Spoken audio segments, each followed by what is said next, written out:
Hello everybody. Yes, it's just me doing a quick intro to this. I recently found this video when I was looking for something else and organizing my files and stuff, and it's like, oh, I remember that. It was very good.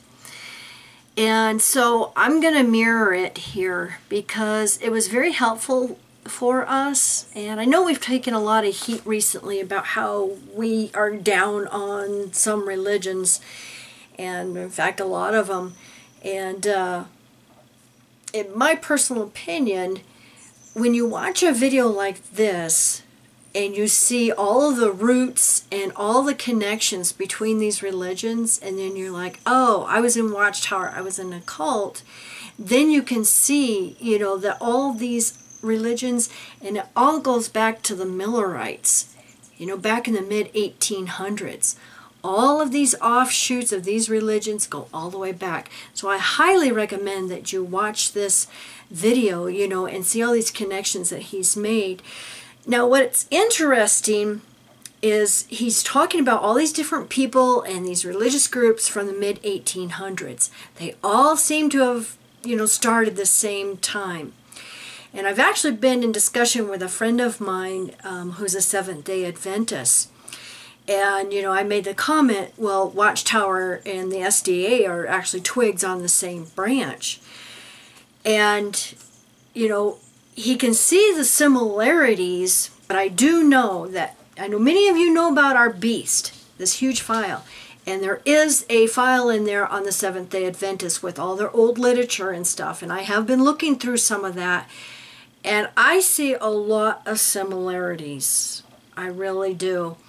And in fact, their Herald magazine, a lot of them did have magazines, and like you'll see in this video, you know, they all published their own stuff, their own teachings after the great disappointment of Miller in 1844.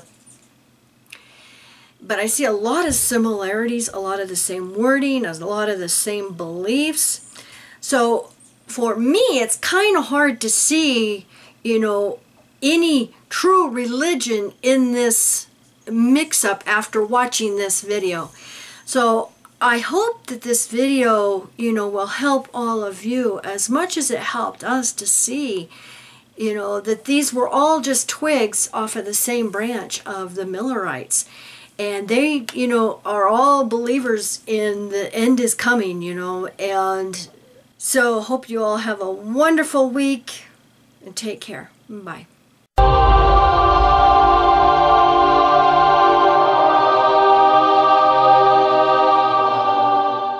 Tim Martin. He's from Lidditz, PA, and he's acquainted, or not acquainted, but associated with Watchman Fellowship. Tim holds an MA in theology from Wheaton College and a BA in theology from Moody Bible Institute. Sounds good, Tim. He has been in countercult ministry for over 20 years. So we're very pleased to have Tim speak to us today on, I think this is interesting, the Watchtower root shoots and those in cahoots. Tim, tell us all about it.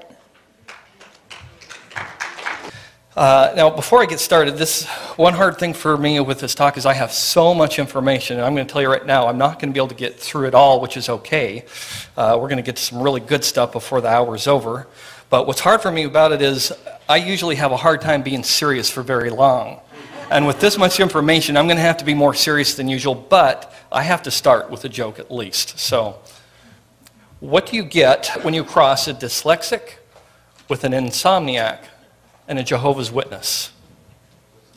Somebody who goes around in the middle of the night knocking on doors telling people that Jesus is not a dog. So, that's our opening joke. Okay. Thank you to Keith Walker for this quote here. This is right along the lines I was looking for. Watchtower magazine in 2007 says here, on arriving to inspect the slave in 1918, Christ found a spirit-anointed remnant of faithful disciples who, since 1879, had been using this journal and other Bible-based publications to provide spiritual food at the proper time. he acknowledged them as his collective instrument or slave, and in 1919 entrusted them with the management of all his earthly belongings. Important dates here to kind of tuck away in your mind as we work through this. Supposedly, according to them, 1918, Christ comes, starts looking around for his faithful slave, and in 1919 decides it's going to be the Watchtower Bible and Tract Society, the Jehovah's Witnesses, or their name would become that later. And according to this, though, in 1879, it acknowledges that's when these future Jehovah's Witnesses started to look at these publications and learn the information that they're disseminating that causes them to be able to be the faithful slave. But the question needs to be asked, what is it that they were believing and teaching that helped qualify them for this position? This book here, Proclaimers, Jehovah's Witnesses, Proclaimers of God's Kingdom, lists several things. This is not all that it says, but this is a good chunk of it. What were they teaching? They had confidence in the Bible, God's name is used, exposing the Trinity, and on down the line you can read the list that they give. We could probably have a whole seminar or a whole conference just dealing with this. Were they really teaching all of this at the time? I'm not going to get into that. I mean, some of these definitely they were saying and teaching by 1879. Others is maybe, they're kind of stretching it. But nevertheless, these are the things supposedly that they're saying that helped qualify for them. I want to zoom in on one of the quotes that they give as it's talking about one of these items. It says, it was in the mid-1870s. Again, we're back in the 1870s.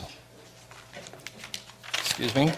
In the mid-1870s, that Brother Russell and those who were diligently examining the scriptures along with him discerned that when the Lord returned, he would be invisible to human eyes. Now, I see a lot of statements like this as I looked at different publications from the Watchtower. And if you probably aren't looking at this for the first time, you've seen statements like this, but what does this seem to say to you? Who would be the person really coming up with these different doctrines and the dates? It always seems the way they word it is that Charles Taze Russell is the one that kind of discovered these on his own through Bible study and research and reading and all this. But I'd like to suggest that what I find as I look through the movement that he's part of, he didn't come up with this at all. In fact, very little is even original to him. Now, once in a while, the Watchtower, and even in this book, they even make mention of several people that had an impact on his life. People like George Storrs and George Stetson and folks like this. They'll acknowledge these people, but they won't really go into detail of what they were believing and teaching and what did Charles Taze Russell learn from them. I think, in fact, Charles Taze Russell, in the Bible study that I see the Watchtower publications always talking about, that he was in Bible study from, it was 1869 through 1874 and 1875. I think some of these people were involved in the Bible study and teaching him and training him, and that's where he came to some of his ideas. So this is where I get the name of our talk today is the Watchtower, Roots, Shoots, and Those in Cahoots. We're going to look at what this movement was that he was part of, and what is he associated with, and how does it lead him into the direction that he is, and how factual are statements like this. Well, it can all be looked at to begin way back when with the guy here. I'm sorry, I'm right in the front of this when it's on the bottom. William Miller. This guy by the name of William Miller is a Baptist farmer, grew up in Lowhampton, New York. He's a deist at one part of his life and later becomes into a Christian worldview again. He's studying his Bible and he's influenced, I guess, in a couple directions by other people, but ultimately the movement we can pinpoint starting with him. Looking through his Bible, he comes to the conclusion that Jesus is going to come back around 1843. There are a few different scriptures that are important to him and to the Millerite movement that's going to come from here. Let's just look at them quickly. One of them here, Daniel chapter 8, verse 14, says, "Unto 2,300 days, then shall be the sanctuary cleansed." He takes the idea that a day means a year, so he says, oh, this is 2,300 years. And the idea of the sanctuary being cleansed, that's the world being cleansed. And ultimately, also, this means the second return of Jesus Christ. So if you want to know when Jesus is coming, by the way, is this mic cutting in and out, or is it just my ears? It's good? Okay. So if you want to know when Jesus is coming, all you have to do is do the math. 2,300 years, and he starts counting at 457 BC because he believes that's the decree by King Artaxerxes to rebuild the temple in Jerusalem. So he does the math, comes to 1843. This is one of the ways he comes to 1843, but it becomes a very prominent way for some of the followers of Miller after this. Another popular, what they see, prophetic timeline comes from the parable of the 10 virgins. And you've read this, we don't need to go through that in detail, but we know that the bridegroom is going to come. There's 5 wise virgins, there's 5 foolish virgins. The bridegroom tarries.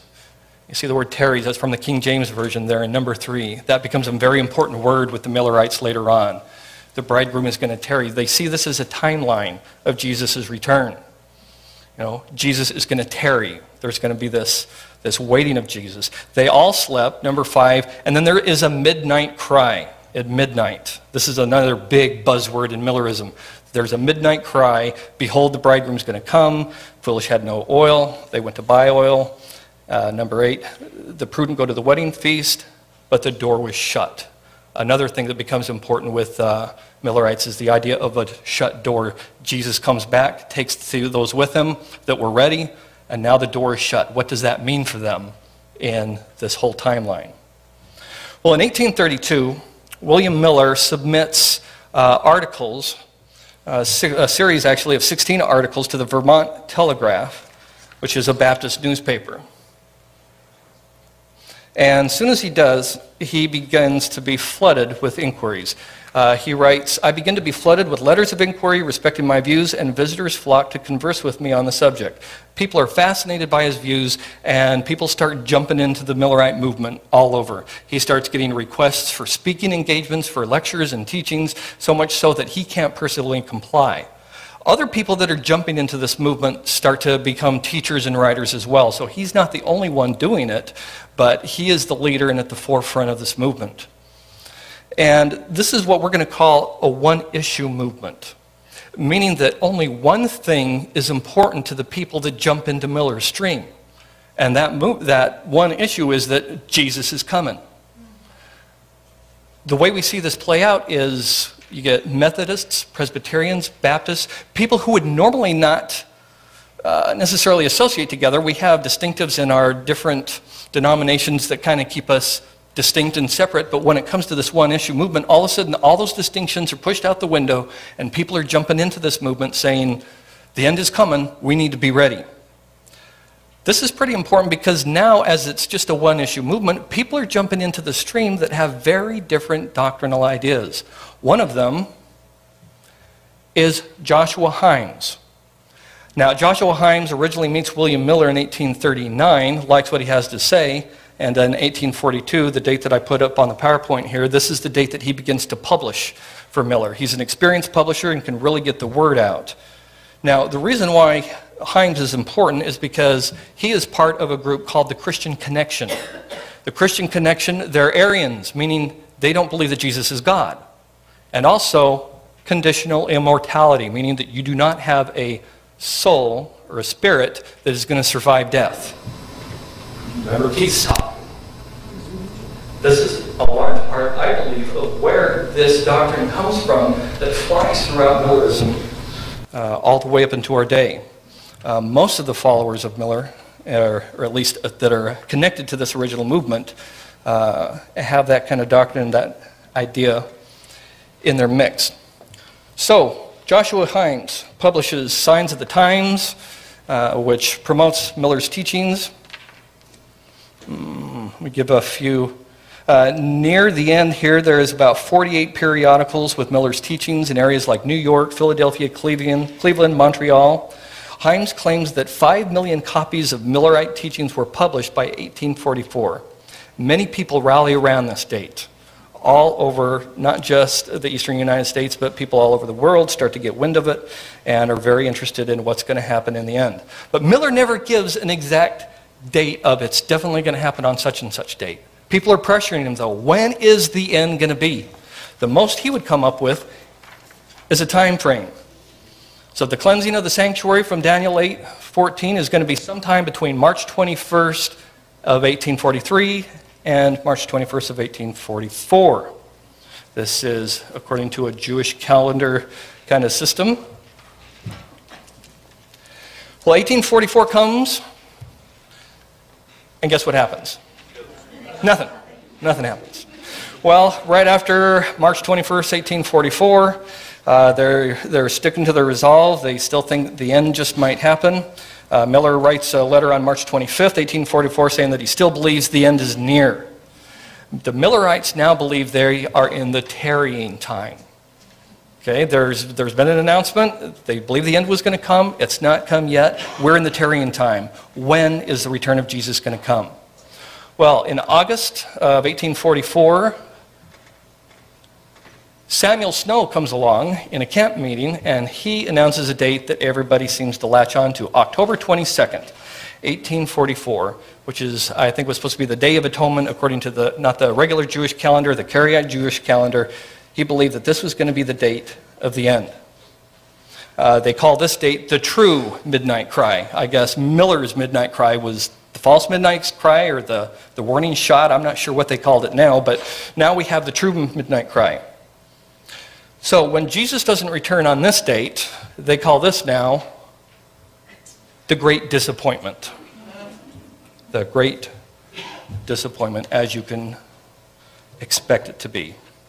People all over the world who are following Miller are shocked in disbelief. People are literally weeping and just freaking out because they expected to wake up the next day and not be here on earth still. They thought the end was going to come, Jesus was going to come, and they're shocked in disbelief.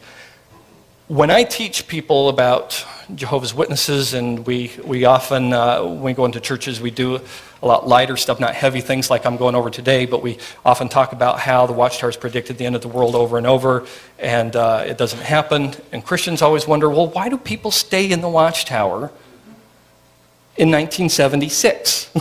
When 1975, or was it 1975, was supposed to be the end of the world. When that didn't happen, how come in 1976 they were still Jehovah's Witnesses? Well, as I was doing my research for this, it kind of started to dawn on me part of the reason why I think that this is. The gospel to the people in the Millerite movement is different from what evangelicals usually think of the gospel. As an evangelical, I think of the gospel being that Jesus, who is the Son of God, came and lived a perfect life, died on the cross for my sins. And because of his death on the cross, my faith in him, my sins can be forgiven. Not just my sins forgiven, but his righteousness credited to me. And that is what can assure me of eternal life. When this one-issue movement comes along, the gospel, as far as that, is out of the picture. The gospel now is, Jesus is coming, pack your bags. Jesus is coming, pack your bags. That is the gospel to the Millerites at this point. So when 1844 fails, to them, what has failed is 1840 is that prediction. The gospel is still true. Jesus is coming. Pack your bags. Guess what? We're one day closer. We got to figure out the next day now. They're still holding on to this idea that the end is coming. Let me give you one verse that they use at different times. I didn't bring my analog version of the Bible. I got my digital. You can read that here. In 1 Thessalonians chapter 5, William Miller used this verse once. 1 Thessalonians 5, starting in verse 2, says, "You know very well that the day of the Lord will come like a thief in the night. While people are saying peace and safety, destruction will come upon them suddenly as labor pains on a pregnant woman, and they will not escape." So far it told us about the people who will not be going with Christ when he comes. And who are those people? Those are the people that are saying like, oh, peace and safety, oh, there's nothing to worry about. In other words, Jesus isn't coming. There's nothing to get all upset about. Verse 4 tells us about those people that will be saved. It says, "But you, brothers, are not in darkness so that this day should surprise you like a thief." So who are going to be saved? Those who get the vicarious atonement applied to their sins? No, it's the people that are watching and waiting. We're not going to have that day overtake us like a thief. We're going to be there expecting it. We're watching for him. And these people will start to just look for any possible way from the Bible to name another date that they can rely on that to get them there.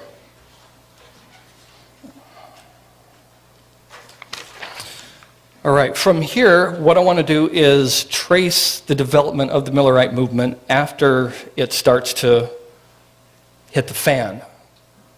And I'm going to look at it in two major directions. We got the Sunday Adventists and the Sabbatarian Adventists. I am going to spend almost all the time on the Sunday Adventists. I'm not even sure how much I'm going to get into the Sabbatarians. We'll just see how much time I have, how fast I talk.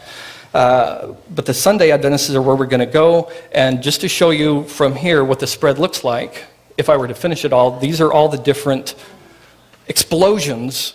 Because after the one-issue movement dies in 1844, now it's still alive in the hearts of people that the end is coming, but now it's not just coalesced around William Miller. And as they walk out shaking the dust off their heads and trying to figure out what happened, they're starting to realize, wait a minute, well, I disagree with you about Jesus. I disagree with you. And they start just branching out and going off all in different directions. Now, they all don't necessarily have the kind of attitude and mindset that like the Watchtower has today, like we are the only true. Many of these groups are fine with each other. They'll go to each other's churches and whatnot, have that kind of fellowship. But some of them that develop out of this will become a lot more of this. Yes, we are the way, we are the light. You need to follow everything through us. As I have looked through this, and I've looked at so many different groups, I have found certain themes that run through Millerism. Millerism themes. Now, not all groups are going to hold to all of these, but these are very common throughout many of the groups that I looked at. They're going to be very Advent-focused, meaning Jesus is coming. Got to be looking for the end. That one-issue movement is still alive in them. In his book, Edmund Gruss, in one of Edmund Gruss's books about Jehovah's Witnesses, he says that he found all these different dates here predicted by followers of William Miller. Just look at the list of that. Now, not everybody who's Advent-focused are going to come up with dates and predict the end like this, but nevertheless, a lot of them do. Look at these, date after date. This is the date. No, this is the date. The dates keep failing. They keep pressing on. So you either have to admire them or pity them. It's hard to tell. I mean, they're really stuck to this one issue, and they're going to follow it all the way through. All right. Anti-organization, you can read the list for yourself, but anti-organization, what I mean by that is they're against the idea of forming into an organization. They see that as part of the problem. People who are a part of organized religion, they're the problem. We need to get rid of that, and that's why we have, like number 5 is the flee Babylon. Before 1844 hits, the Millerites were getting all the meanest things are said about these people in newspapers. You do not see journalists say things in newspapers today that are said against the Millerites at this time, said against anybody at this time. It's really interesting. But as they're getting all this flack and all this negativity coming from all over, a lot of the Millerites are starting to get this attitude of we need to tell people to flee Babylon because the world is against us. We're studying the Bible and everybody's against us. Flee Babylon and come out of that. Number 7, publish magazines. By the way, does this list sound familiar to anyone here? Does this sound like a religion that you've ever heard of? Publish magazines, anti-organization, pacifism. But publishing magazines becomes a very important thing throughout Millerism because since you're against having organizations, the magazine becomes a way to help people kind of cohere and have fellowship. We're not going to start our own religion, but you have a magazine. And eventually, people who started magazines early, organizations ended up forming around this. But I have a list of a bunch of magazine names. I just got a kick out of the names of the magazines that come spinning out of Millerism. The Age to Come, Herald of the Coming Kingdom and Age to Come, Herald of the Morning, Advent Herald, Messiah's Herald, Herald of the Coming One, the Bible Standard and Herald of Christ's Kingdom, the Present Truth and Herald of Christ's Kingdom, Zion's Watchtower and Herald of Christ's Kingdom. They love the word herald. I should put that up as another thing. They love the word herald. They're heralding in the coming kingdom of Jesus Christ. Well, let's start looking at some of these breakdowns in the Sunday Adventists, starting here with this guy named, we jumped one ahead here. There we go. This is Dr. John Thomas. He comes from London to America in 1832, ends up getting involved with the Millerites. He was with the Campbellites for a little while. Gets involved with William Miller and his group.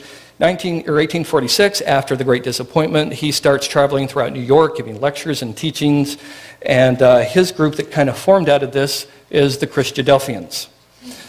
Now, they didn't incorporate until 1864. That's why I have 2 dates there.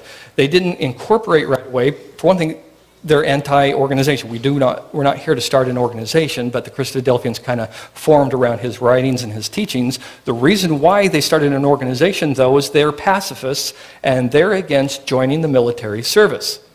And in order to get out of the military service, you need to be part of a recognized organization that is against military service. So they incorporate just to be able to help people get out of military service.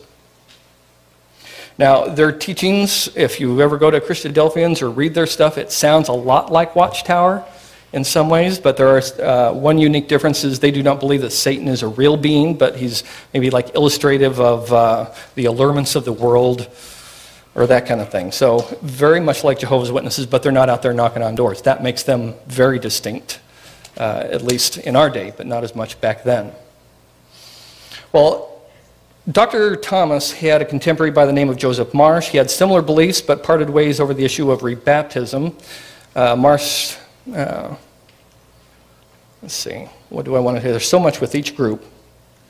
Marsh dovetailed with another man who they taught this idea of this. There's this one faith of Abraham, and the one faith of Abraham is that the kingdom of God would be established in the future as a literal kingdom.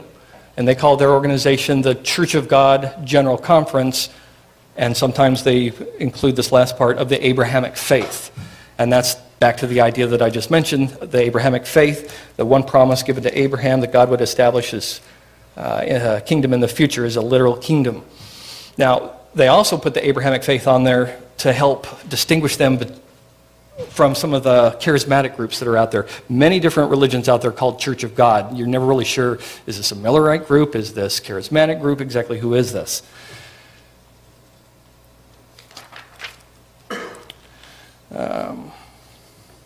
So the Church of God General Conference, they deny the Trinity. They start the Atlanta Bible Conference. Their first general conference was until 1921. A church split out of them in 1888. We have the Church of the Blessed Hope. There's no controversy with this breakoff. They just kind of decided to move off in a different way. Later, they start adding their own unique doctrines. And you see this happening with cult kind of schism groups is once you break off of your parent group, all of a sudden they say, hey, wait a minute, we've discovered new truth. And they come up with adding universal resurrection, open communion. There's a personal devil, so they get away from that Christadelphian idea. Now let me back up just a little bit, back closer to 1844. A year after 1844, a bunch of the Millerites came together into a conference. I think there was 61 united together in this thing called the Albany Conference. And one really hard thing in doing research for this is almost any group you read that talks about the Albany Conference gives their own spin on what happened there. You know, these are good guys, good things came out of it. Well, that's the people who agreed with them, and others would say, oh, these are just evil people trying to get rid of us, who are the true people. So it's hard for me to tell you exactly what happened at the Albany Conference, but several groups came out of it. And as they came together, one of the things that they were wrestling with is the idea of the shut door or the open door that's part of the 10 virgin parable. Because remember what happens after the 5 virgins are led in to the wedding feast? The groomsman closes the door. Well, if this door is closed, what does that mean? The shut door people are claiming that that means now, after 1844, nobody can be saved. The door is shut. Salvation is over. Open door people say, no, people still can be saved. We can still convert people. And that's going to change exactly how you go about your religion now. Are you going to go out trying to get converts? Not. If the door's shut, they can't be saved, right? So that really changes how things happen. Well, some of the groups that spun out of this Albany Conference, 1855, we have the Advent Christian Church. They believe in conditional immortality, but this group is Trinitarian. Most groups are non-Trinitarian, but this one actually does believe in the Trinity. In 1999, it was reported that they had about 250,000 members, 300 churches in the United States, and just over 60,000 just in the United States. And by the way, just looking at my PowerPoint here, if it has an arrow on the end, when I did my research, that meant they were still in existence. Some of my research was done several years ago, so maybe some of these should have an arrow taken off. The Evangelical Christian Church, these people believed in the immortality of the soul, and they later became the Evangelical Adventist Church. Very little of these left in the world. Now, one other group that I should have had on here, coming out of the Albany Conference, actually it was a break off the Advent Christian Church that I should have put on here. Oh, did I put it? Just a second. Yeah, the Life and Advent Union. Life and Advent Union. A guy by the name of, and you might have heard this guy, George Storrs, started a periodical called the Bible Examiner in 1843. So just before the Great Disappointment, he starts this book. Later, from the writing of this magazine, the Bible Examiner, we have in 1863 starts his religion, the Life and Advent Union. We'll be getting back to him in just a little bit. Now this next fellow, some of you might recognize. Jim Valentine. Somebody read my notes because I even wrote down here, Jim Valentine. Jim said he was going to make fun of me during this and I was going to make fun of him, but somebody jumped on that train first. It looks like Jim, but this fellow is Charles Taze Russell. Charles Taze Russell was born in 1852 here in Pennsylvania. He was a wealthy clothing store owner, and he meets several Adventist teachers. Jonas Wendell, I don't have a picture of him, but Jonas Wendell, we got George Stetson and George Storrs, and as you've heard the stories, at the time, Charles Taze Russell is really kind of down on religion. He has a lot of doubts, especially about how could God send somebody to hell for eternity, punishment for sins for eternity, and he runs across Jonas Wendell preaching in a church. He comes in, sits down, listens to this guy, is like, hey, I like this. Conditional immortality is what he starts to learn. Not just through Jonas Wendell, but George Stetson. Both Wendell and Stetson belong to the Advent Christian Church that I named just a little bit ago. And then George Storrs, he was the one that founded the other one I mentioned, it wasn't on the PowerPoint, the Life and Advent Union. And he starts to soak in some of their teachings. So let me give you just a little bit of background between these guys. Jonas Wendell is once predicted that Jesus would return in 1850. That didn't work. His new date was 1873 or 1874. Around this period, Jesus is going to return visibly, he teaches. Now, he wrote a book in 1870, and I just thought the name of this book was fascinating. Maybe you all would think so as well. It had two titles to it. Present Truth, and the second title was Meat in Due Season. You know, I told you, I don't think very many of Russell's ideas really came from himself. Even that phrase that is overused in some religions, maybe, came from this guy, I think. George Stetson was a pastor of an Adventist Christian church near Pittsburgh and is studying the Bible with Charles Taze Russell, or teaching him some things. George Storrs, though, probably had a bigger impact on Russell than the others. I think Russell even admitted that. George Storrs, he believes in conditional immortality. He wasn't part of Christian Connection. He got some of his ideas about conditional immortality coming from Henry Grew, another fellow. But he's also non-Trinitarian. Here's a few of his other beliefs. I think this is where Russell got these. He believed that the Passover should be celebrated once a year. Christ's ransom sacrifice provides for restitution of a mankind to a paradise earth. The Great Pyramids of Egypt corroborates the Bible. See where this is going. Remember the quote that we looked at earlier from the Proclaimer's book kind of made it look like Charles Taze Russell is studying the Bible and there's these other guys that were with him. It sounds to me like it's a pretty good connection in logic to say Russell is getting all this stuff from these guys. Well, Russell soaks in their teaching, but rejects some of it. One of the things that he rejects is that 1873 is going to be the year where the visible return of Jesus is going to be met. Well, he meets another guy, Nelson Barber. Nelson Barber, he's not part of the Advent Christian Church, but he is part of, he's like an independent guy. Nelson Barber comes along after 1873. 1876 is when Russell meets him, so it's after the 1873 or 1874 prediction, but Nelson Barber has a different kind of timeline.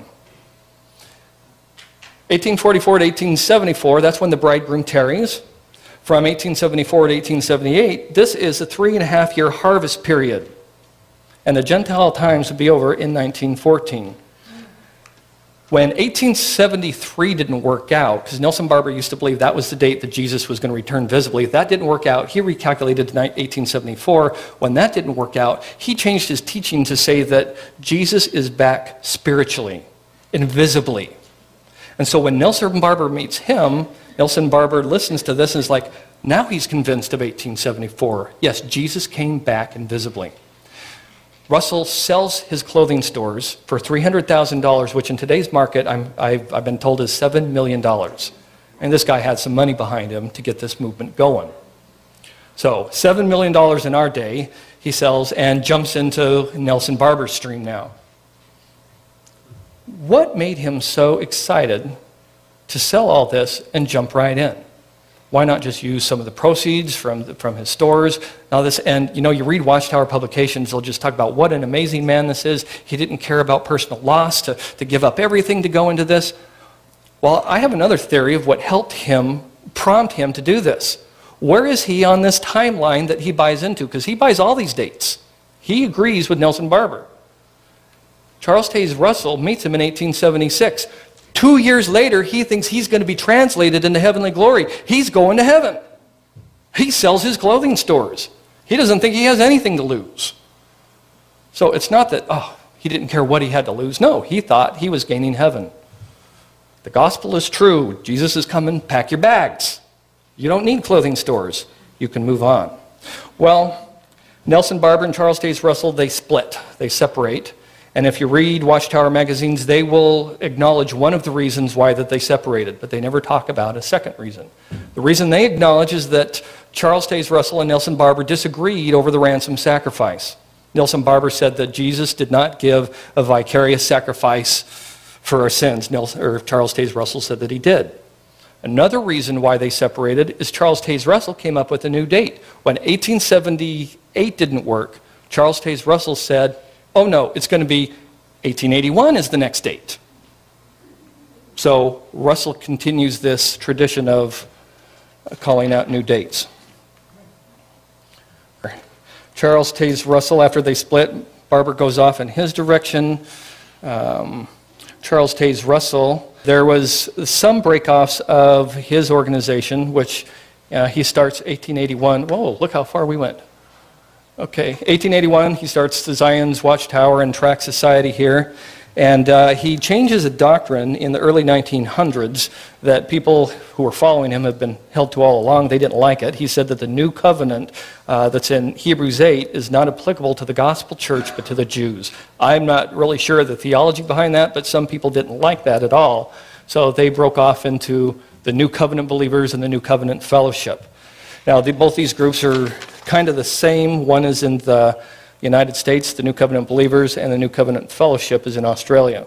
So Russell had some splits in his life, but after Russell, we get a lot more splits, a lot of people jumping off in different directions. 1916, Charles Taze Russell dies. You know, he was predicting at the time 1914 was going to be the end of the Gentile times. And by the way, when he dies, he still believes 1874 was the time of the beginning of Jesus' invisible presence. In fact, that doctrine is taught up through the 1920s that I could see.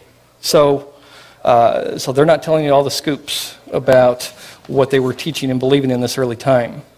Well, when 1914 wasn't the end, Russell said that they're in a testing period. It's like the disciples, he said, between Jesus' resurrection and Pentecost. Remember, they kind of gave up hope and they went fishing and all this, but no, we need to stand firm. We need to be committed to the gospel. Jesus is coming. Pack your bags. After Russell dies, we have, Judge Rutherford comes along, the attorney to the Watchtower Bible and Tract Society. and creates 3 different controversies which explode from here, as you can see all the different lines. Controversy 1, he introduces some bylaws giving him complete control of the watchtower. See, I won't go into all that, but basically he gets a bunch of the board members kicked out. He replaces some of them with the ones that he wants to be there. Some people don't like that. Controversy number 2, he publishes the 7th volume of Studies in the Scriptures, introducing a few things that people don't like. 1918 is a date, along with other things. People don't like that. Controversy number 3, in the spring of 1918, Rutherford encourages Bible students to buy war bonds. These are pacifists. They won't buy war bonds. Now, at the beginning of this, we can't think of the movement the way you see the Watchtower today. It's not this boom organization and people are breaking away from the organization. These are all independent Bible students that are kind of coalesced around the magazine, which they find is teaching the right stuff. So as they're jumping away from it, they're not necessarily departing from a religion. They're like trying to maintain what is originally being taught. So let's just look at a few people jumping off. Okay, 1918. This is started by, what's his name here? Leo Johnson. Paul Samuel Leo Johnson. He started his Bible Standard and Herald of Christ's Kingdom. He was one of the ousted members from the board, so he jumped out of the Watchtower because of the power that Rutherford kind of issues. He publishes the Present Truth magazine and the Herald of Christ's Kingdom.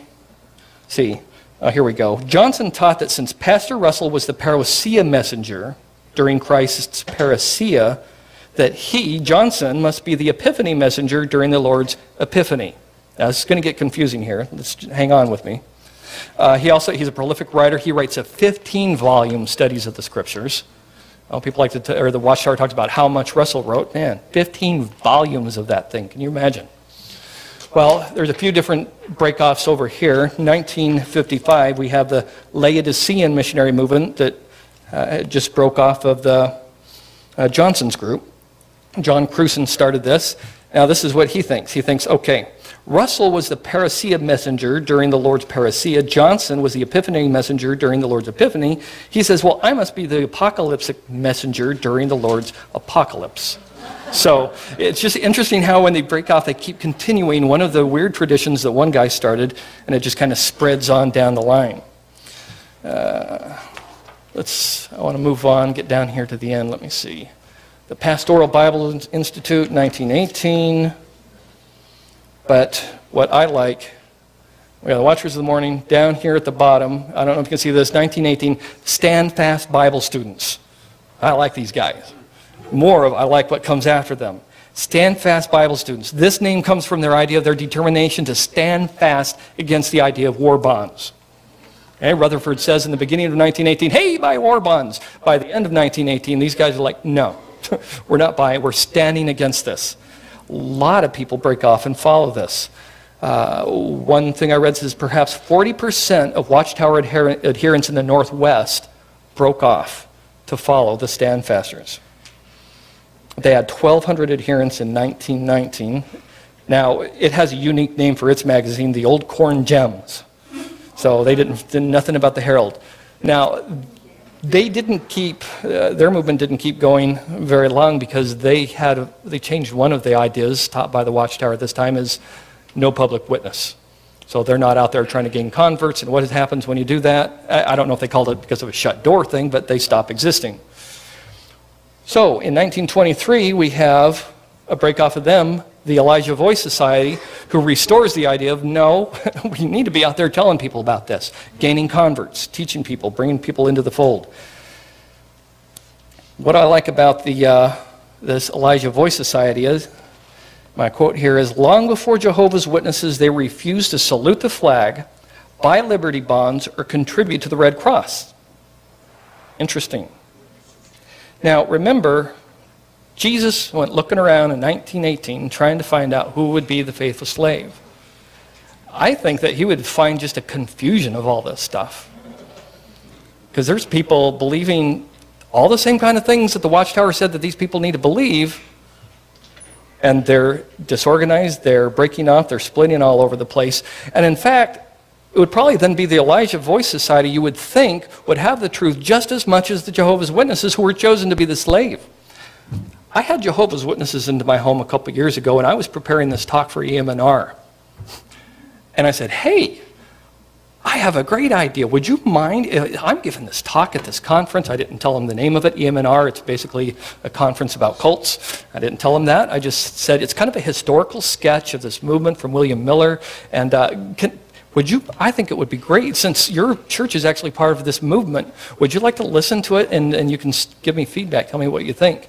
So when we got to this Elijah Voice Society, I kind of tried to put that on them. It's like, I would think that these people would be the slave, wouldn't they? Because they're believing all this stuff, some of it before the Watchtower did. They were against the war bonds. I mean, oh man, I couldn't believe that Rutherford said you had to buy war bonds. Oh yeah, that wasn't right. Yeah, Well, why didn't they become the slave? They just kind of looking at each other and just, we're still right though. They really couldn't say much. I didn't feel like pressing it upon them at that time. When you're doing apologetics and talking with people, I like to see, does it look like it's impacted them? Maybe I don't have to go like this until they repent. I love that we have a God that we can rely on Him to continue a work if He has continued it, if He started it on them. I just didn't feel the need to press it upon them. But to me, this Elijah Voice Society probably should create a little bit of problem for them. This next group is one of the weirdest one that comes along. The Servants of Yah. Probably the strangest of the Bible student groups. They had branches in New York, Vienna, Austria, so they were all over the world. They believed that Satan's name was Jehovah. Can you believe that? So Satan's name is Jehovah, so Jehovah's Witnesses were really witnesses of Satan, they believed. They were universalists. They denied the Armageddon and the flood, water baptism. They denied pretty much everything.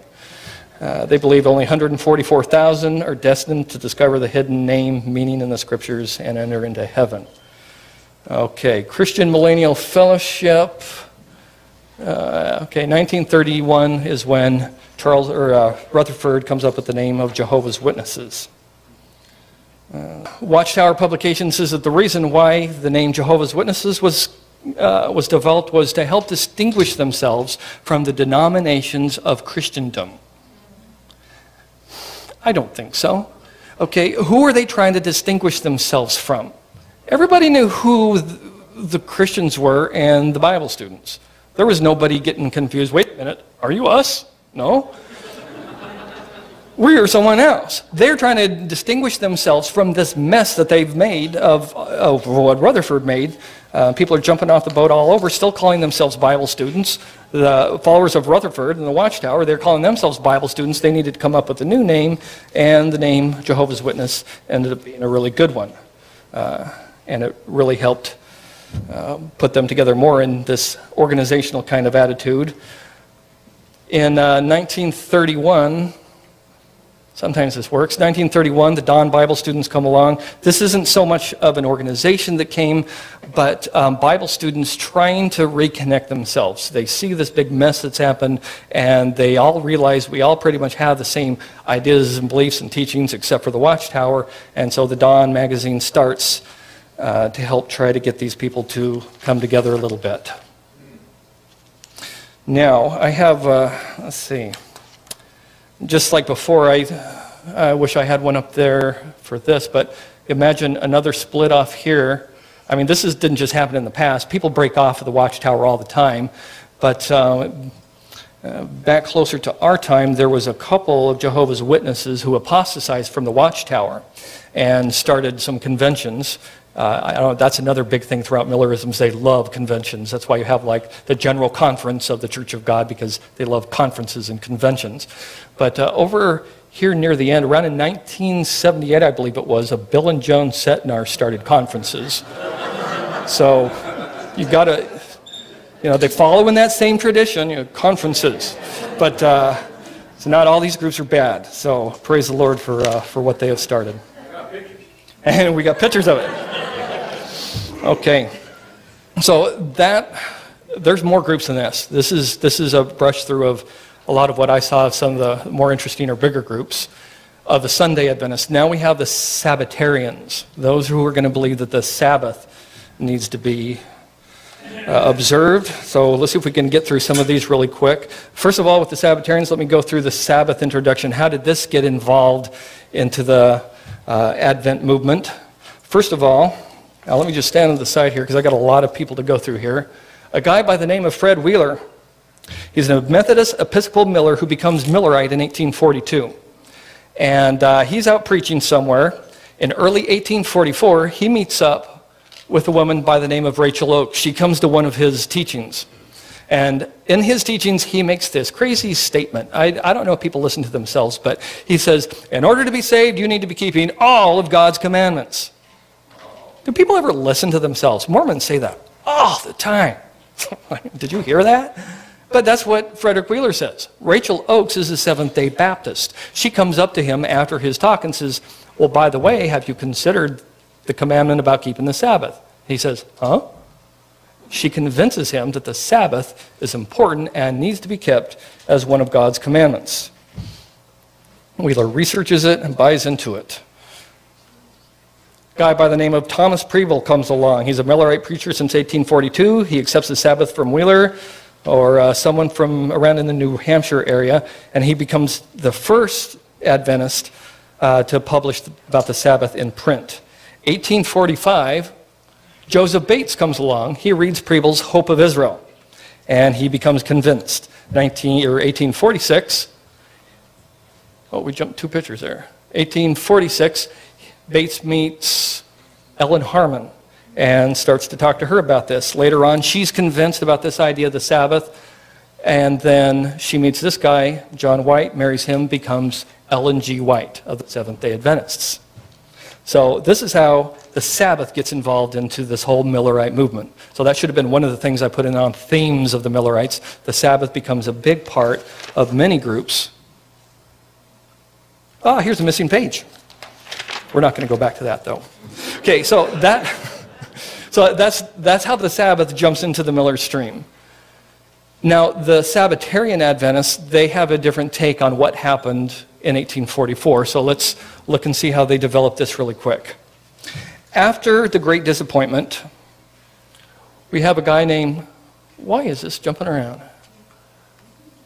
Hiram Edson has a vision the day after the Great Disappointment. He's walking through a field, and he has a vision. Instead of Jesus coming to this earth, for the first time, Jesus came into a sanctuary in heaven. Into the second apartment of heaven, and he has some work to perform there in this second sanctuary of heaven. Well, these other guys come along. Well, why? We go 2 with every click. Crozier and Edson, these 2 guys, develop a whole theology around the theory, and they publish it in this publication called the Daystar Extra. Joseph Bates comes along. We saw him earlier. He reads this in the Daystar Extra, adopts the theory. Ellen White comes along and has a vision and endorses this whole teaching. Now, this teaching, let me explain, is this. It's called the investigative judgment. The Seventh-day Adventists believe in this to this day. It's part of their doctrine. Is it the 17 fundamentals of the faith? Is it? Or 18 or?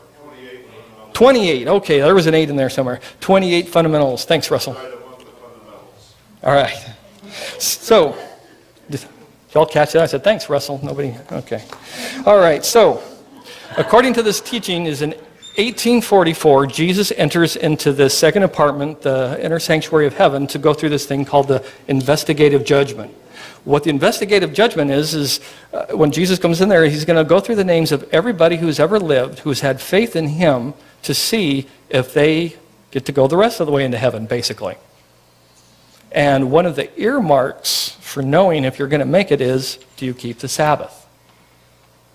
You know, if you talk to people in many different cult groups, you're going to find one thing that's difficult is that they use our language, but they have their own meanings. The way James Walker of Watchman Fellowship puts it is, they have our vocabulary, but their dictionary. If you talk to a Seventh-day Adventist, man, it sounds really evangelical. Man, they make the Mormons blush with how well they do this.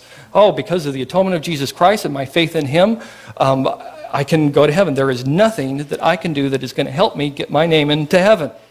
Sounds great until you realize, well, no, that just got your name into the inner sanctuary. Now Jesus is going to pull your name out at some point. You never know when that's going to be, when your name comes up. He's going to look at it, and you're going to be judged according to your works now. Your name got in there by faith, but now you're going to look at it. It's like, oh, man, no, he's not keeping the Sabbath.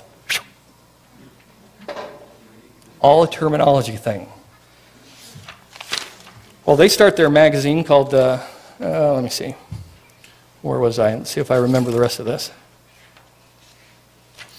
They were incorporated in 1863 as the Seventh-day Adventists. Here we go. 1860, the name Seventh-day Adventist comes along. They incorporate in 1863. Ellen White never has any official office, but her writings become just as authoritative as the Scriptures. If you look and see how they use her and what they say about her, they believe that she is right up there. She has the gift of prophecy. Her beliefs, her teachings must be kept. All right. Now, we started 5 minutes late. I'm going to go just a few more minutes because this gets fun, I think. All right, we have Bulgarian immigrants come along.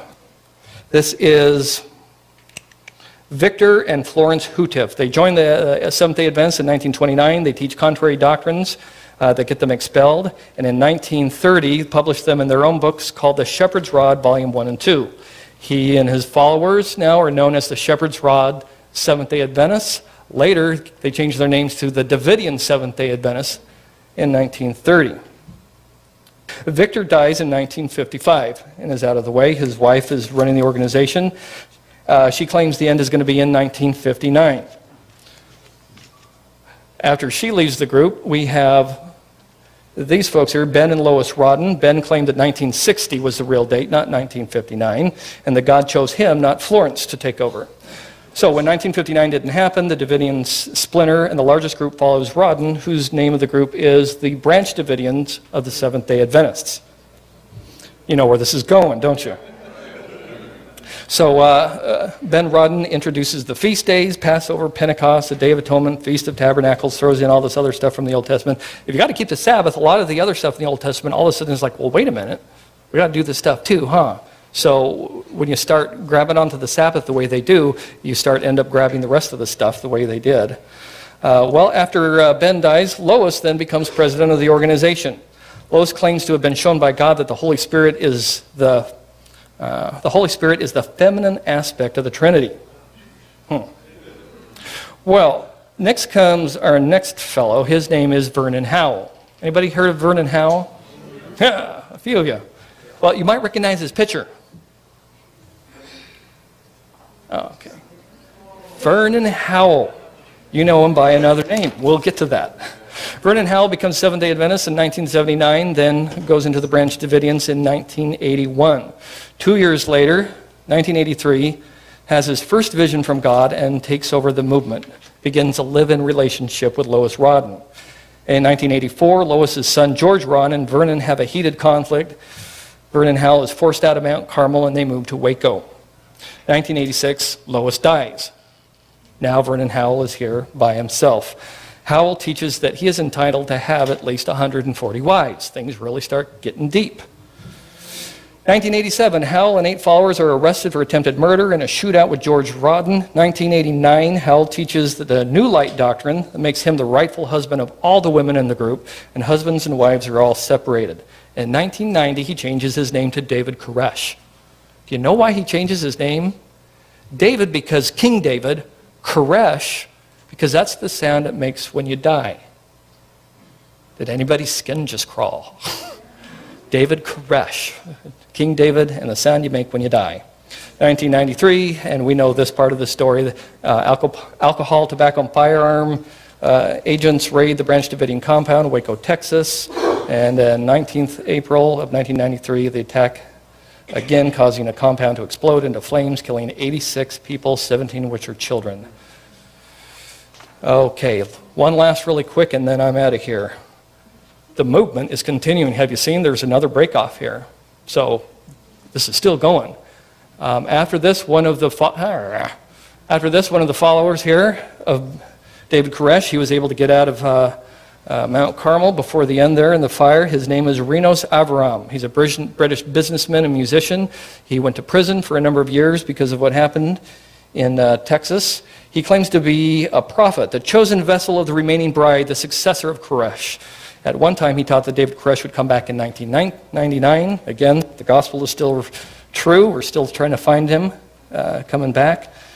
He's released from prison in 2006. The name of the group, I'm not really sure. We'll just call it the Seven Seals. You go to sevenseals.com or davidkoresh.com, seventrumpets.com. These are all run by this guy here. He teaches that in 2012, August 6, 2012, a comet will punch through the Earth's atmosphere at over 20,000 miles an hour. The impact will cause great massive earthquake and will cause a huge volcano at least 20 miles in diameter. Now, which is interesting about him is he even gives the time down to the minute of when it's going to happen. So August 6, 2012 at 12:07 p.m.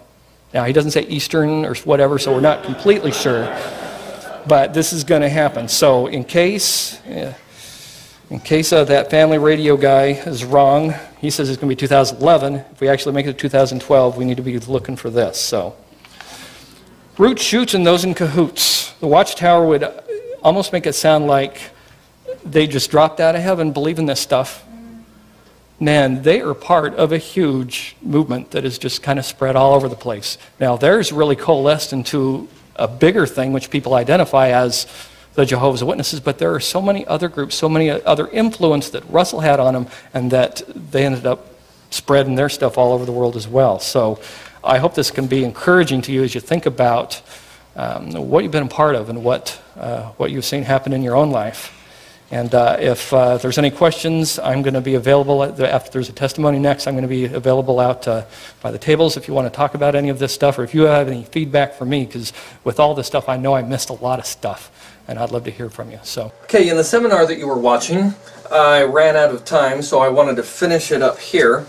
And we just finished talking about 7 seals in the seminar, so let me continue with this.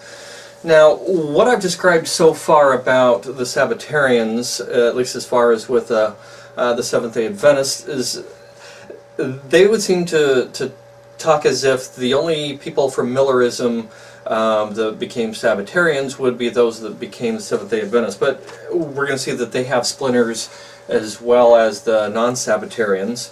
Now, first of all, I want to talk about 1953 in Jackson, Michigan. There was a split.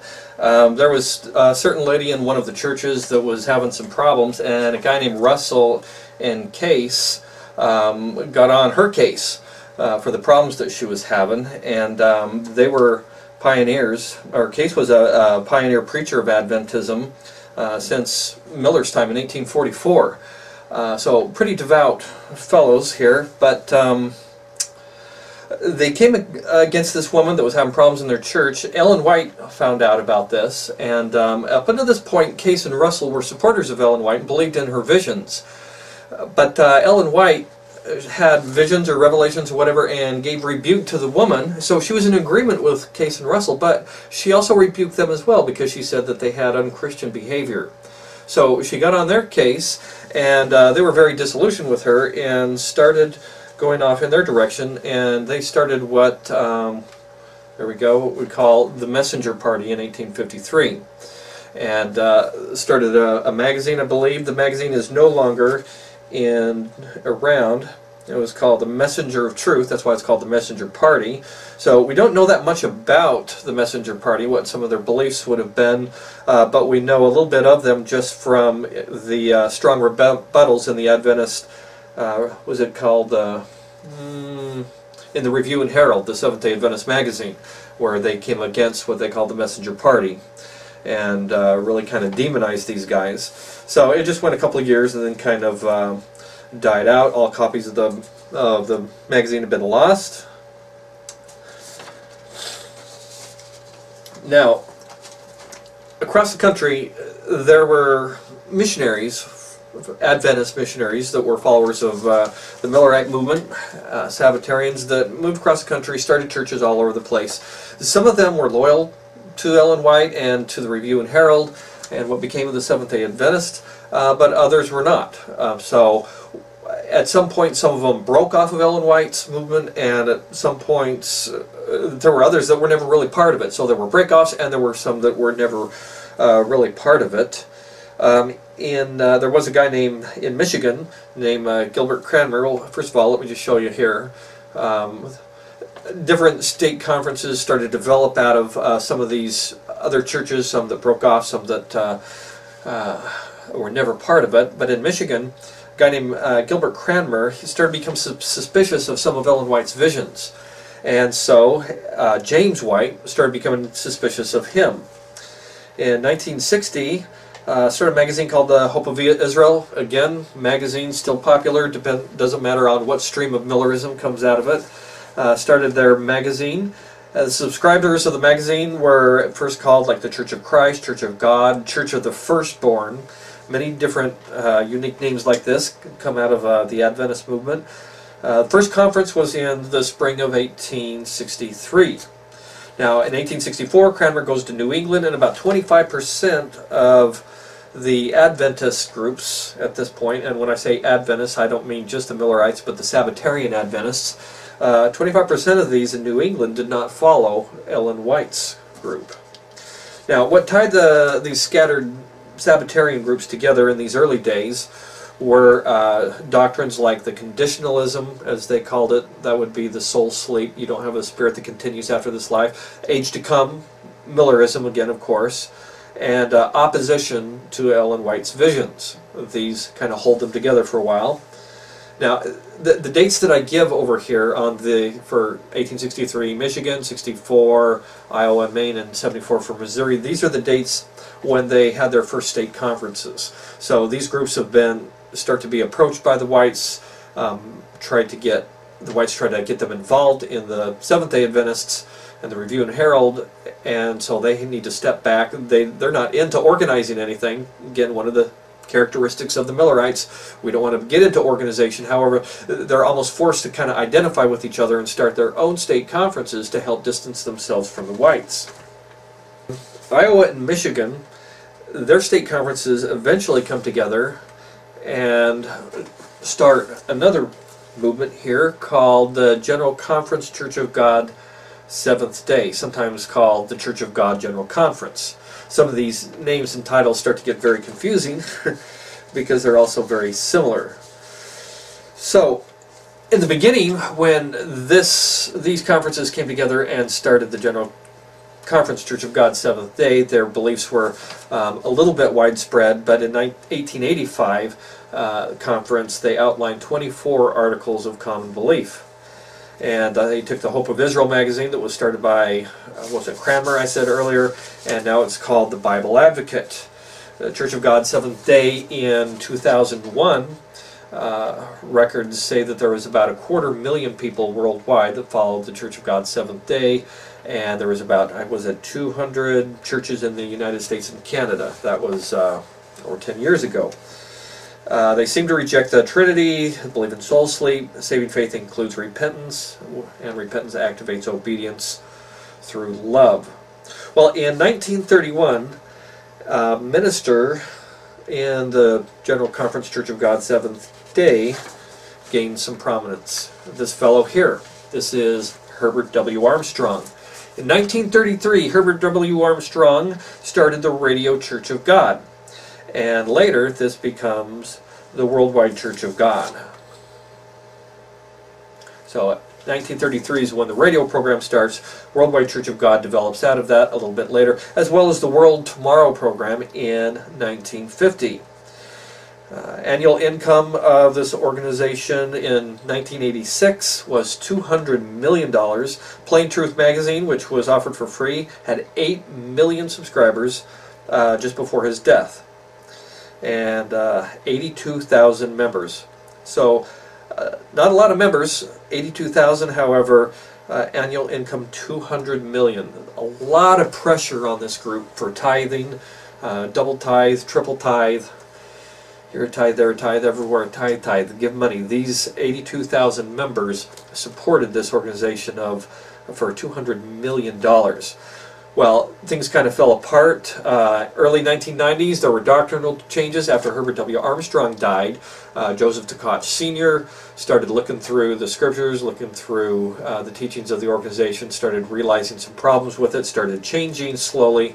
Joseph Tkach Jr. continued the changes, and now there may be up to like 300 different splinter groups. They're followers of Herbert W. Armstrong's movement. Worldwide Church of God today would not be considered a cult, whereas Armstrong's day it definitely would have been. So now you have the Philadelphia Church of God. I won't get into all the splinters, but hundreds and hundreds of splinter groups claiming to be original followers of Herbert W. Armstrong. So Armstrong taught some unique doctrines, such as the God family. He said that the God family, it's not limited to three. There's not a trinity. There are multiple people, hundreds, millions of people can be part of the God family. You can be part of the God family as well. So the Trinity limits God to three, whereas it can be opened up to many. Also, one of his strange teachings is the Holy Spirit is not a person. Now that's very common in Millerism. However, instead of just not being a person, the Holy Spirit functions kind of like a spiritual seed, or compared to spiritual, like human sperm, that comes into a person and causes them to be born again. Now, another breakoff from the General Church of God Seventh-day would be, or breakoff from, General Conference Church of God Seventh-day would be this, the Sacred Name Movement.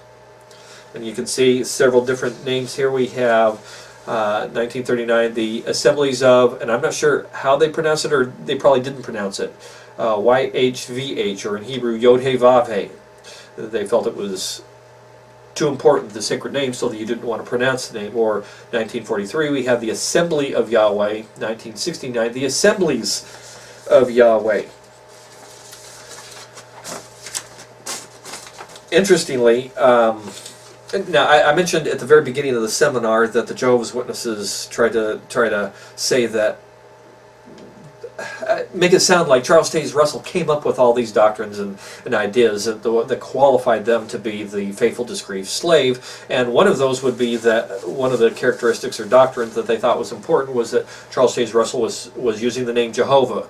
He didn't use the name Jehovah very much, hardly ever at all. They can point to some of the early Watchtower magazines where it said that. However, the name Jehovah was definitely used and popularized by Joseph Franklin Rutherford, Judge Rutherford, that came later. Now, what I found interesting in some of my readings, one scholar today, J. Gordon Melton, believes that Rutherford influenced the sacred name movement people with the idea of needing to use the sacred name. However, instead of Jehovah, the English translation of the word, they want to go with the real original, and Yod-Heh-Vav-Heh, or YHVH, would be obviously much closer than the word Jehovah, because it was definitely not Jehovah in the Hebrew. So we got, how is it pronounced? Yahweh, Yahweh, many different ways to say. Well, let me just throw out some interesting things here, if I can find some to give you. In 1936, Andrew Duggar was a very prominent Seventh-day Adventist, or not Seventh-day, Seventh-day Church of God minister. He wrote Bible Home Instructor, and Church of God Seventh-day had the biggest growth surge in his time. And he started asking the question, well, what is the right name to be baptized in?